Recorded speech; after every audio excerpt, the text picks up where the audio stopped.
it's very hard to explain some of the purblindness that occurs in the distribution business. But the people who distributed at that time, United Artists, they just didn't feel that the film had any kind of chance of being a popular film. And they especially thought that the American audiences would be alienated by the kangaroo hunt. So they opened the film, but they had a contractual reason to they had to distribute the film. But so they opened it in a small cinema in New York on the East Side on a Sunday in January, and during a heavy blizzard. And of course, it fulfilled what they said. Nobody came. In effect, they kind of buried it. That's right. They did. They didn't show it anywhere else in America, I think. That was it. They fulfilled their contractual obligations, and that was it.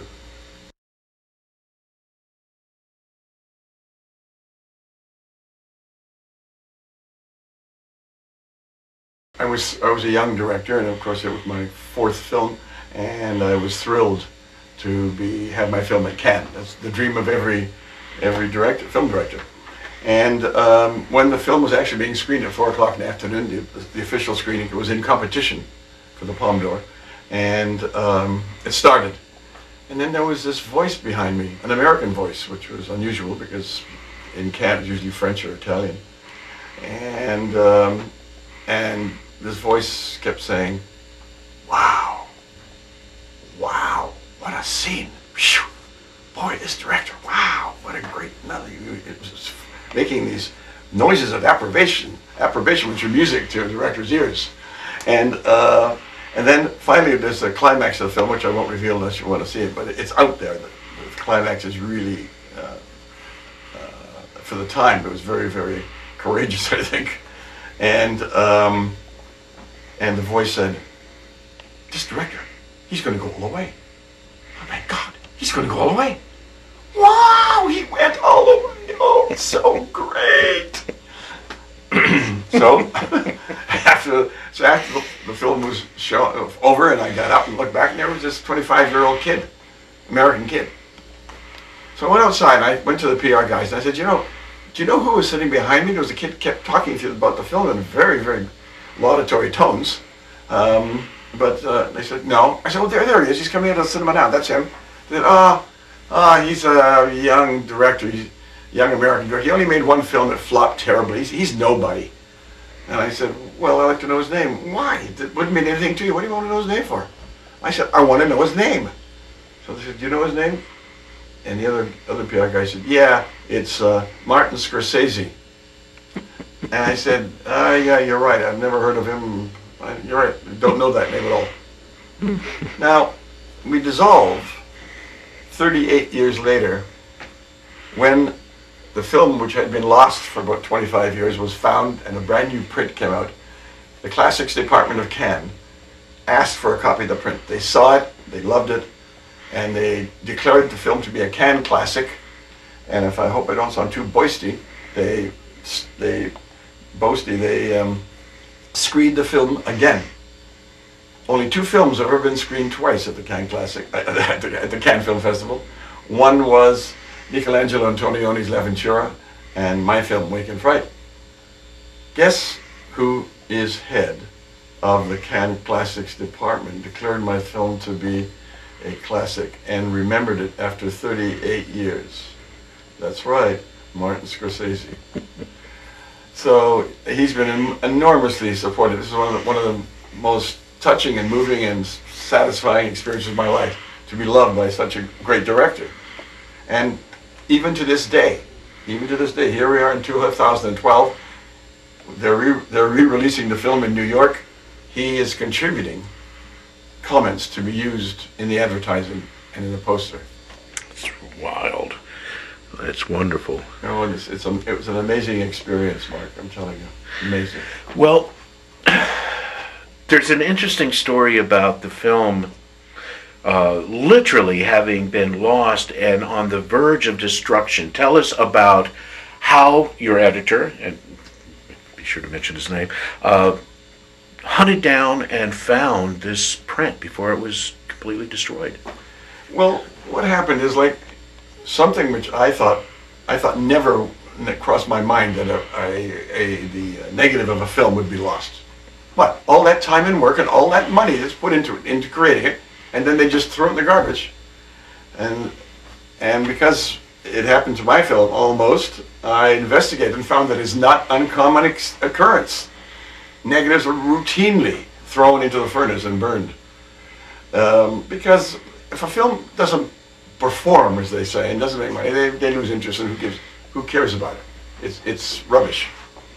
So what happened was that the film came out in America, New York, as I told you, in 1973 or 4, and time went by, people forgot about it, and then the film was half financed by Group W Film, a Westinghouse offshoot, and an Australian company.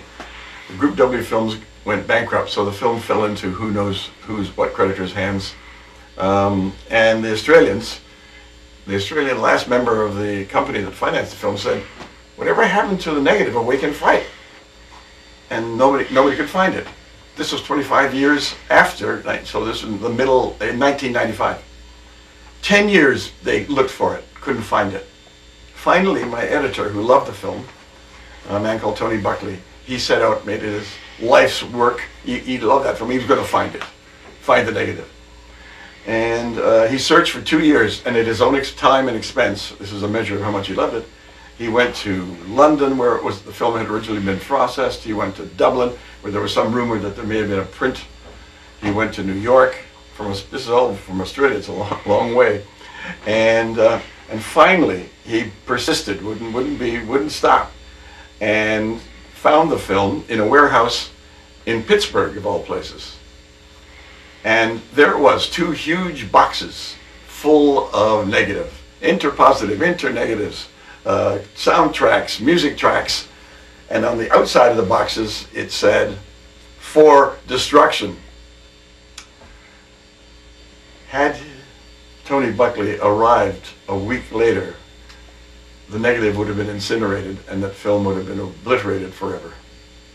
So luckily, I didn't know anything about this was going on because I was busy doing a lot of other films like First Blood, Weekend at Bernie's. I was doing, and it never crossed my mind that the negative had been lost. They wouldn't tell me, of course.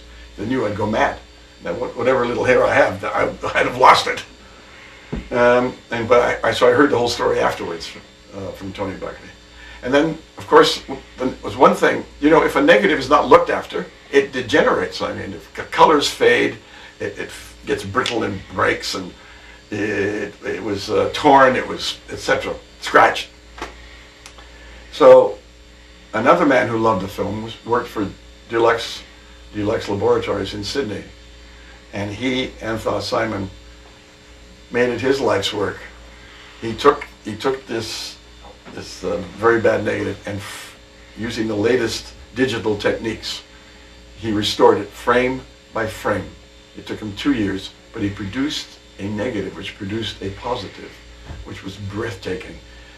There were things in that negative that didn't exist in the 1971 photochemical negative. I saw there was colors and shapes and things, and it was an absolutely extraordinary. So the film now is in better shape than it was in 1971. And it's going to be released on Blu-ray, correct? Yes, it's going to be released on Blu-ray and DVD. One of the most touching things, Mark, about the whole experience was that here are these 2 men who loved the film, and because of their love for this film, I found it very moving. It was saved. It was saved from oblivion. You have a lot to thank them for. I do. Oh, yes.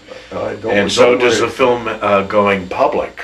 Yes. Because we would have been denied a belated but very vital cinematic experience. But Mark, a lot of people, a lot of the Australian directors feel that my film and Walkabout, which Nick Rogue did, at the same time in Australia, that those 2 films were the beginning of the Australian film renaissance. So I've talked to Fred Skepsey, Bruce Beresford, Peter Weir, the 3 wonderful, great Australian film directors, and they said that when they saw my film, they all thought if you're going to make a good film, you should go to Hollywood. suddenly they looked at this film and they said, when we saw your film, they were so inspired. Said, hey, you can make great films in this country. And it turned them all on. So that was very moving too. I was touched by that. And they always kept saying, you were the instigator of the Australian film renaissance. In a very, it's interesting you brought up Walkabout, because there's similarities between the two films, really, when you think about it. Those children are kind of on the run from a society that, or a father, but symbolically, let's say, a society that it seems doomed. And Wake in Fright has a fairly cynical view of humanity, and that was made at the height of the Vietnam War. Tell me if there was any dismay with that war and your sense of humanity that informed the movie. Well, I think that's very perspicacious of you, Mark. I was in a very despairing frame of mind when I made that film, and I was depressed the war in Vietnam, the senseless death of all those American troops. And what did it achieve? Zip, nothing. Here we are, 53,000 men died. And then the killing of course, the Vietnamese as well, on top of all that. And at the same time, the whole Russia and America were antagonists. Both had nuclear arms, and for the first time in history, humanity could commit suicide. And I thought, this is, I mean, I was so depressed by the whole situation.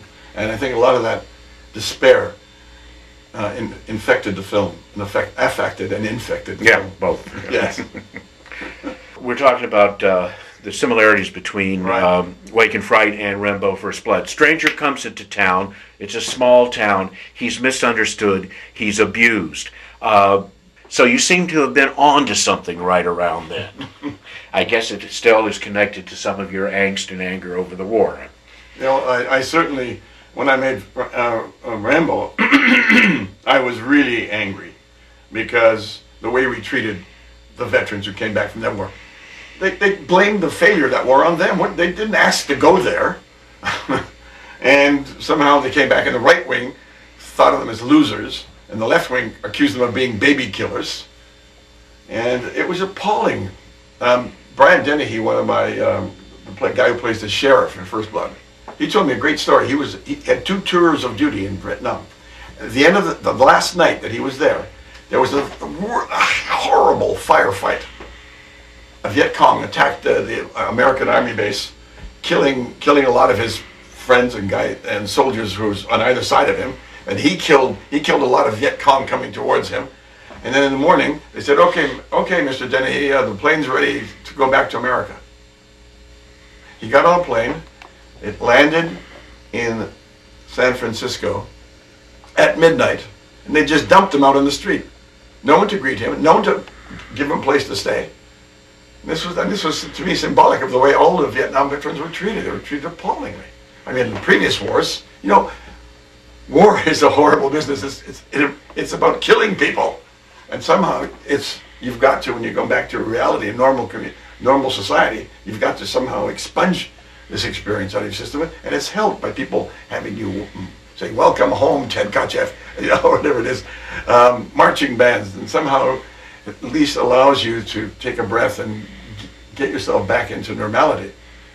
But that's how of course, Rambo never was given that opportunity. He was festering with anxiety and anger and being kicked around from pillar to post. You're right. And one other thing you mentioned, which was interesting about both these 2 pictures, is that I think audiences are always attracted, Mark, to outsiders. People they come into this town, they don't belong. You don't belong there. Neither John, the character in Wake in Fright, he doesn't belong there, and neither does Rambo. They're outsiders, and people are always attracted, I think, to outsiders, because we all feel slightly outside. Well, that's one of the reasons that I discussed or mentioned Wake in Fright in conjunction with Two-Lane Blacktops, Straw Dogs.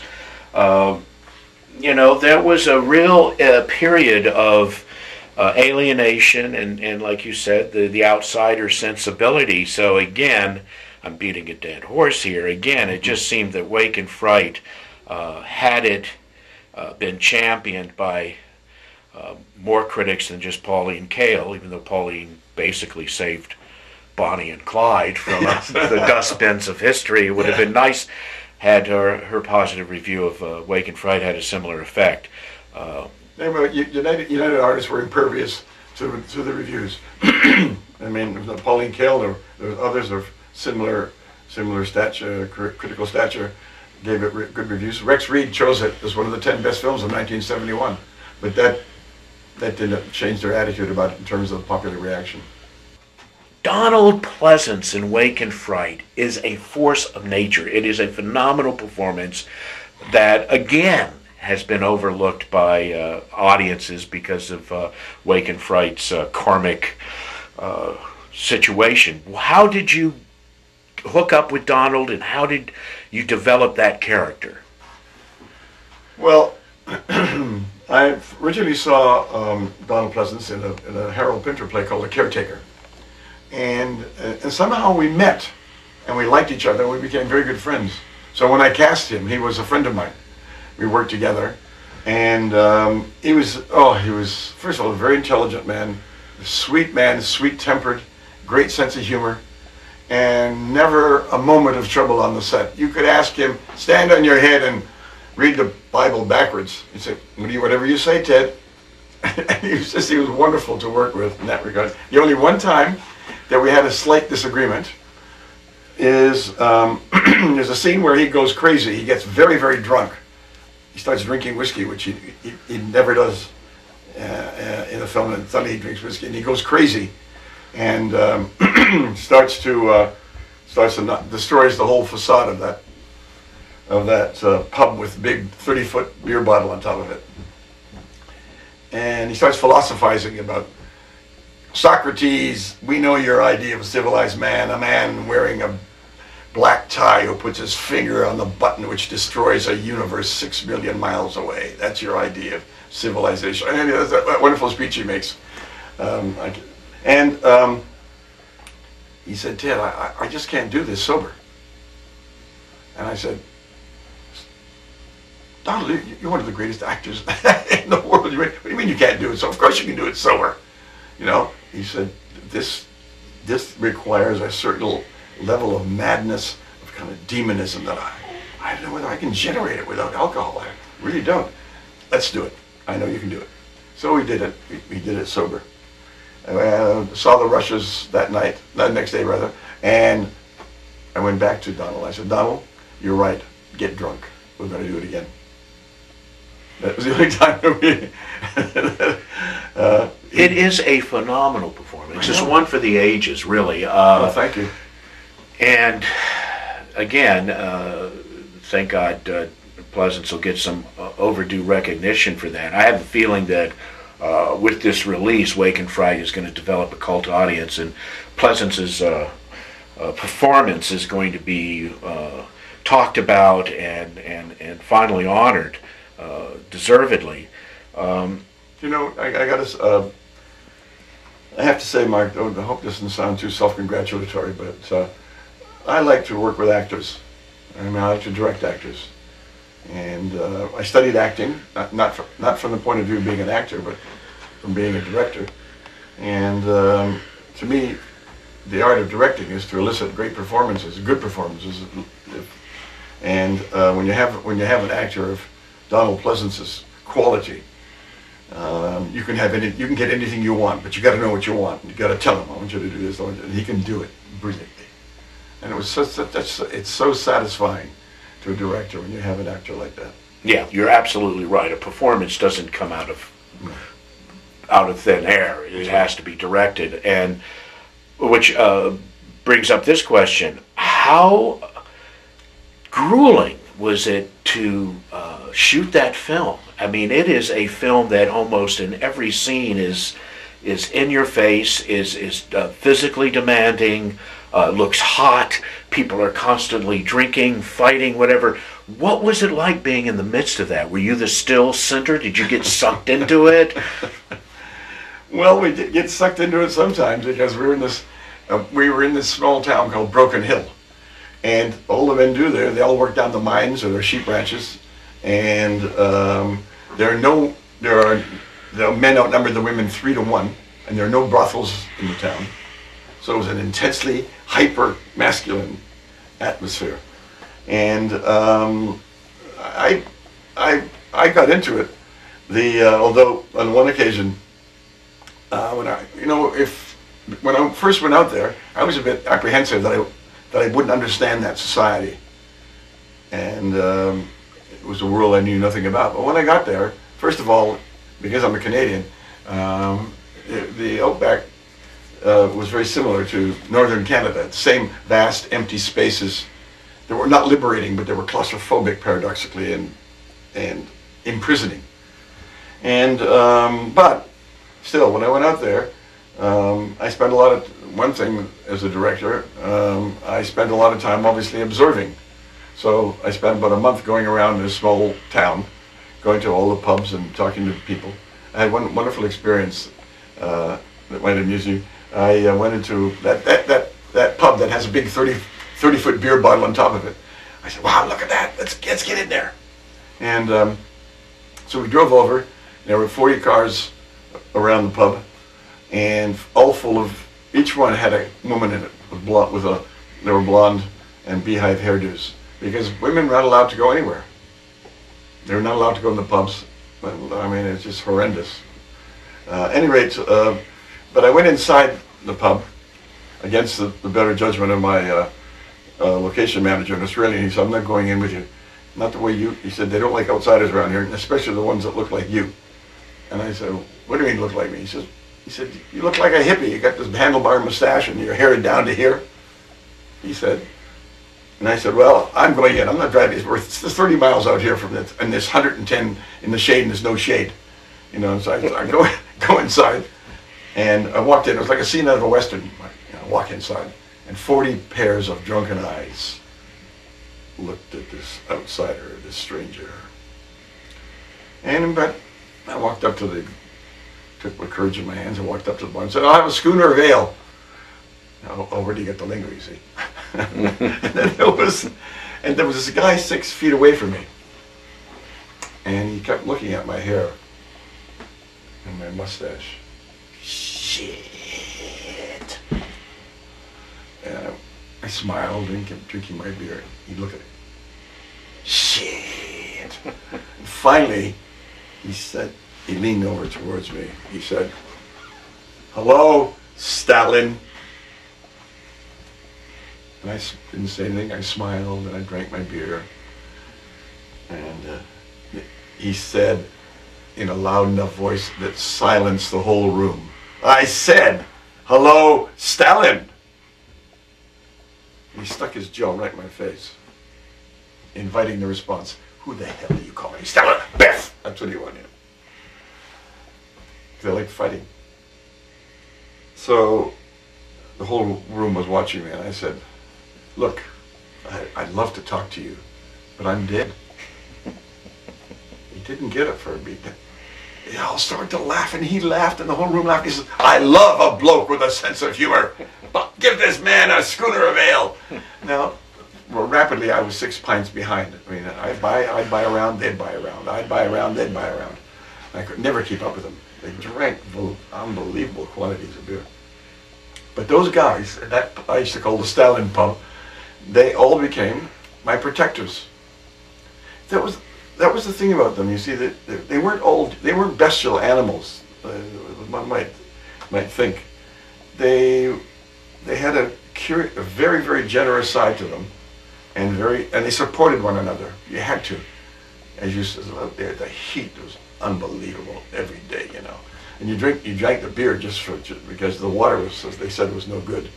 So you drank beer to quench the thirst, and also the alcohol helped to blur the edges of that world, that very inhospitable world that they lived in, dust and flies. But they became my protectors. And I continued my research and going into all sorts of places and pubs and our returned servicemen's league clubs, and I remember when one guy came up to me, he said, "Come on, let's fight." And I said, "Hey mate, I ain't got no quarrel with you. No, I'm not going to fight you." "Yeah, oh yes, come on, let's fight." And out of this mass of men behind me, a voice would say, "Hey Joe, you leave Ted alone. He's my mate." And the guy turned, "Oh, sorry, Alan, sorry. Ted, can I buy you a beer?" Everywhere I went, one of those 6 or 7 guys, that afternoon, the friendship that we had formed in that Stalin, what I called the Stalin pub, one of them was always made sure that no one would harm me. Because they knew that my 60s hippie look wasn't going to go over big with those guys. Mm-hmm.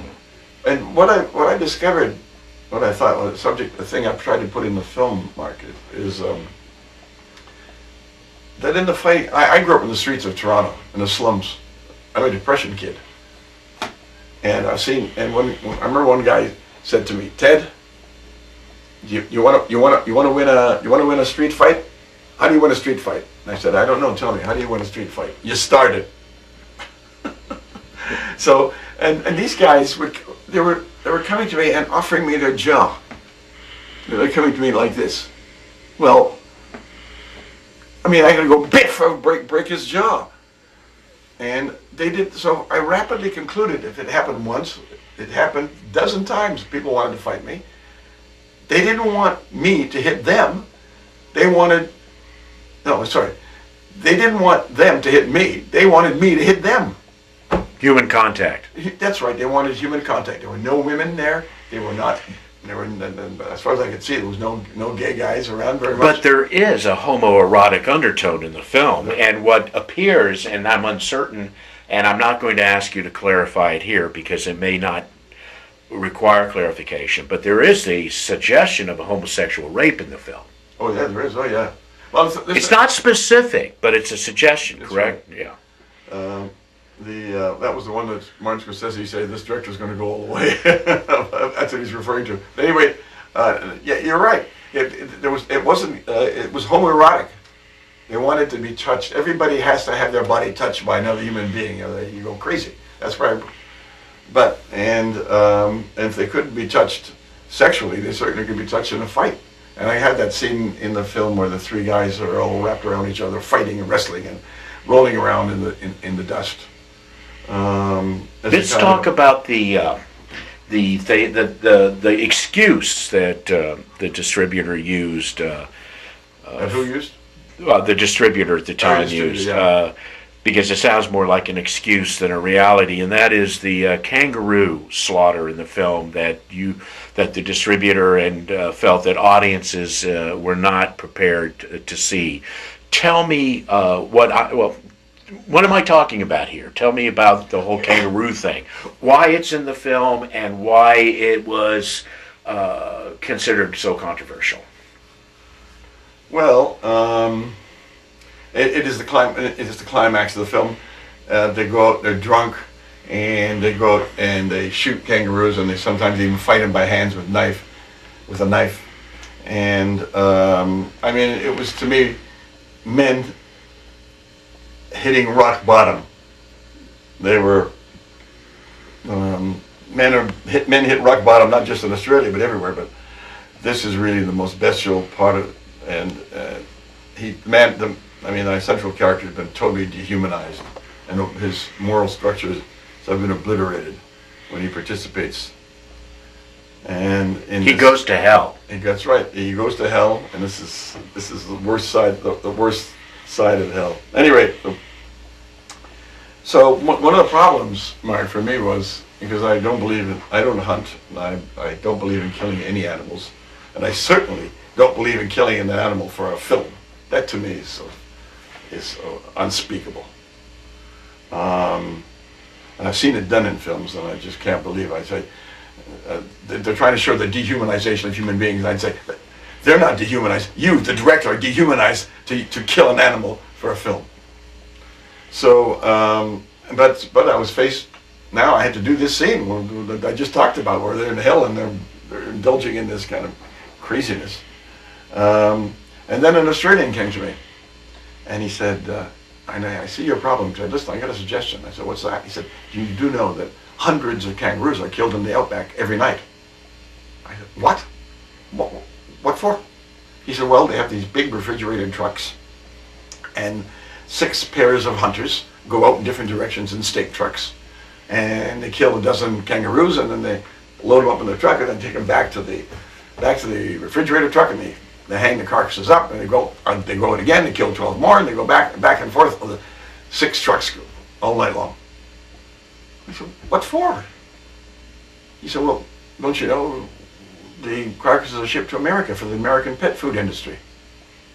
I said, what? You mean say, the cats and dogs in America are fed on kangaroo meat? He says, yeah, that's right. So it's big business.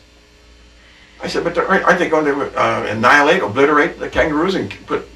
He said, yeah.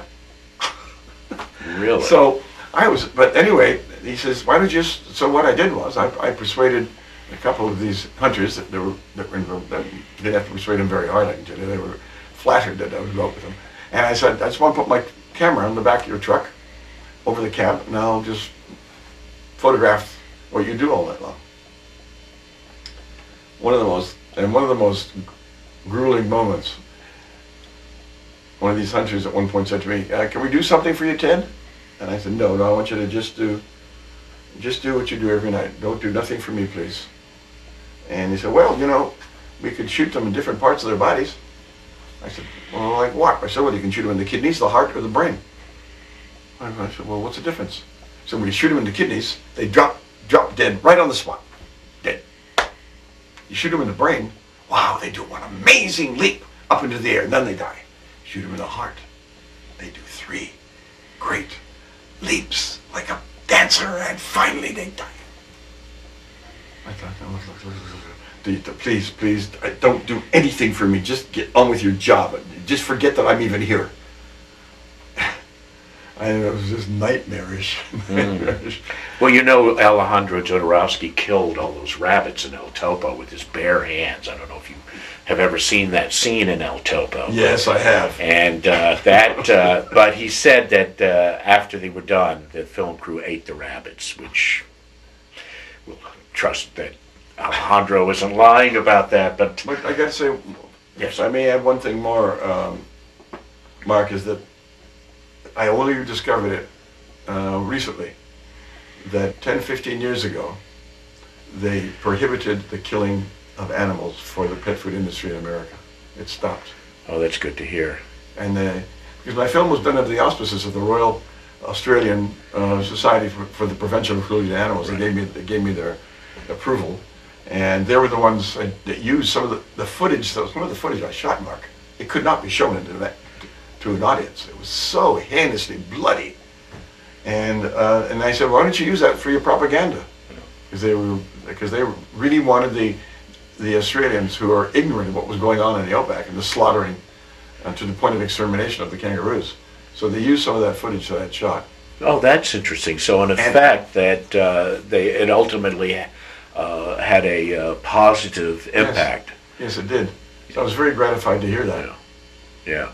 It's, well, I'll tell you, as morally questionable as even though by your explanation it seems that everything was done quite ethically, the movie would not have worked without it. Oh. It had to have been there, and I can't imagine in the 1971 you just didn't have CGI in the computer. Animatronics. Right. I mean, to recreate it, and the movie doesn't overdo it. I mean, it doesn't bask in the gore. In fact, as tastefully as that kind of thing could be done, I thought it was done. Oh, thank you. Quite tastefully. And again, within the parameters of how tasteful that can be.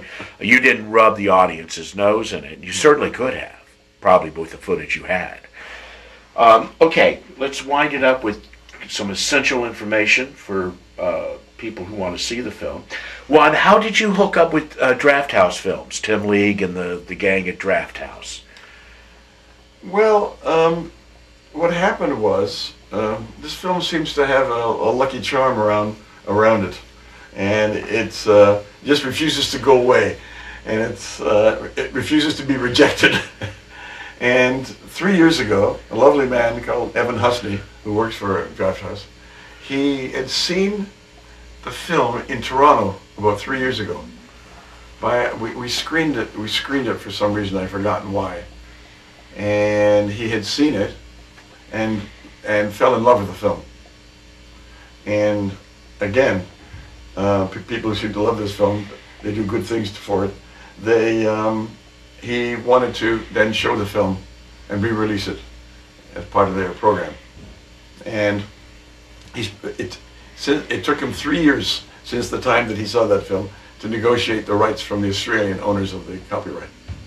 And he did so, and now we're going to, it's not only going to be shown, it's going to open in New York on October the 5th. At the Film Forum, correct? At the Film Forum, which is a very distinguished cinema. And then it's going to go to be shown in practically every major city, I think every 37 large cities in the United States. And it's going to play, I'm going to introduce it in New York and in Los Angeles. And where is it going to be playing? At Newark, correct? It's going to be playing at another wonderful outlet there, the New Art Cinemas, yeah. After having already played at the wonderful Cine Family, too. That's right. Yeah. And when can those of our viewers who don't have access to one of those major cities, when do you anticipate the DVD and Blu-ray release? Is there any discussion? That will be, there is a version, there's a draft Blu-ray and a Blu-ray version and a DVD version that the Australians put out. But this question is best addressed to Evan Husney and find out. I suppose after it does its tour, they will then produce, I think, a Blu-ray version. Cool. Well, and you know, one thing that needs to be mentioned in all of this, that Ted Kotcheff is not only the director of a great lost film. You have a wonderful resume, so to speak, from The Apprenticeship of Duddy Kravitz to North Dallas 40 to Weekend at Bernie's, a cult hit if there ever was one. So what are you up to these days? Well, I got involved, I thought it was going to be a very short-term job, in being the executive producer of Law and Order Special Victims Unit. And I was only supposed to be 4 months, but it turned into 12 years. But right now, I finally felt burnt out, and I've given it all the ideas that I possessed. And so I'm going back now to making films. So I'm developing 3 or 4 projects on different areas. One of them is, which I've been working on the last 2 years, it's a Canadian Mormon who went, when he was 21, as all Mormons have to do, proselytized amongst the Maoris in New Zealand. And it's about his experiences. And it's both funny and moving. Because I always like, even like, I don't know whether you noticed that, or maybe you did notice, bring back Wake and Fight for the moment, is that as often people say to me, boy, there was a lot of fun, for such a painful, tragic film, there was a lot of laughs in it. And I said, look, yeah, I don't like humorless people, and I don't like humorless art. Well, the one wonderful thing, I mean, Wake and Fright's release and rediscovery couldn't have happened at a better time for your career now that you're getting back into filmmaking. Right. This is going to excite people. People are going to start talking about you again, start looking. I did. I went back and, researched your history a little bit and was pleasantly surprised by how many films of yours that I had enjoyed. But you're one of those filmmakers who has an extremely chameleon-like ability to adapt material that's in the best interest of the material. You don't smear yourself all over it, so to speak. You know what I mean? And yet you're very skilled. It's not like you can't go from a Wake and Fright or a First Blood into some screwball comedy like Weekend at Bernie's. So well, the thing is that yes, I think that is very true. It may have hindered me in some way in my career, the fact that I don't always do action films, or else I don't always do comedies, and so that you have a kind of a set style. But I like to make films about things that interest me, things that move me, excite me, amuse me. I like doing comedy. I think I have a flair for it. So I want to do comedy. I like doing action films. I mean, after First Blood was my first action film. I love it because it's real cinema. It's very economical in dialogue, and it's pictorial. The story is told pictorially, which is always. And it's very suspenseful, which is really necessary in an action film. So I do like to do I do social drama. I like to do all sorts kinds of films. I feel I wouldn't like to be bound by one genre, I can tell you. Yeah, yeah. Well, congratulations on Wake in Fright, and we're all really looking forward to seeing it as it tours the United States, and I'll definitely be the first one in line to pick up a Blu-ray. Thanks, Mark. You're welcome. Thank you, Tim. Great pleasure talking to you.